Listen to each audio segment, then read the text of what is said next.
Salut à tous et bienvenue dans cette seconde émission Chronique Manga. Aujourd'hui je vais vous parler d'Amatora, le tome 2, de Nover, le tome 1 et du premier tome aussi du Le Garçon et la Bête.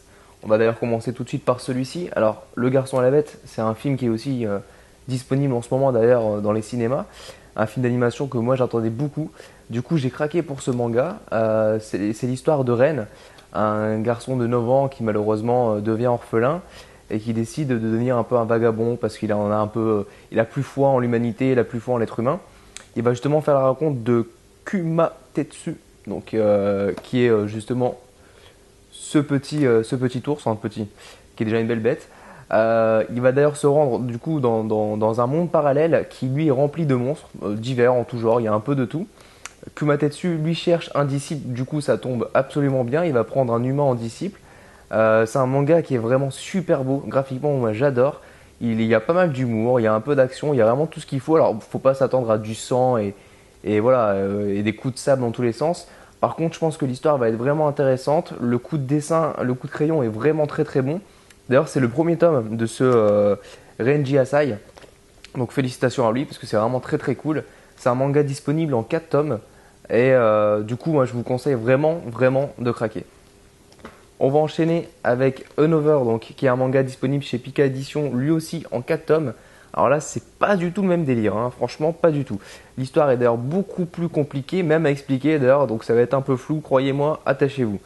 On se retrouve en 72, Misaki, donc qui est une élève brillante, tout lui ici. Malheureusement, elle va décéder.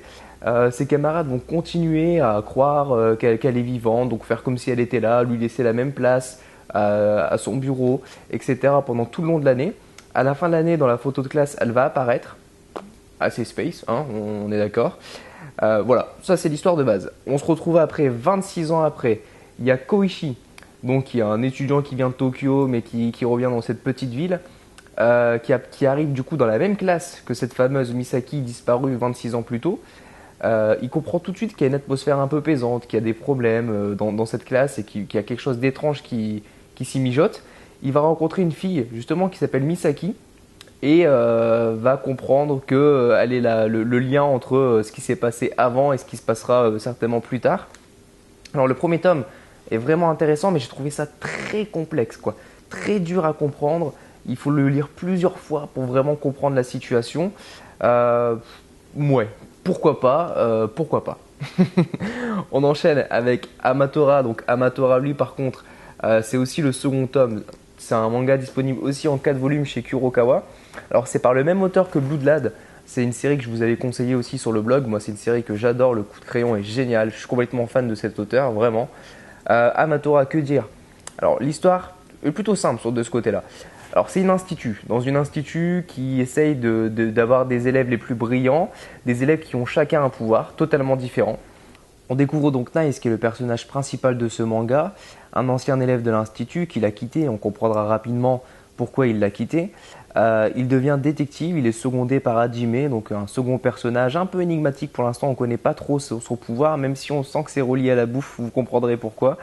Amatora est un manga intéressant, j'ai été séduit par les 2 premiers tomes, j'espère que le troisième tome sera tout aussi bon et qu'il y aura une belle fin à cette histoire, parce que pour l'instant je ne sais pas du tout sur quoi ça va se terminer. J'espère que cette nouvelle chronique vous a plu, on se retrouve très bientôt, ciao.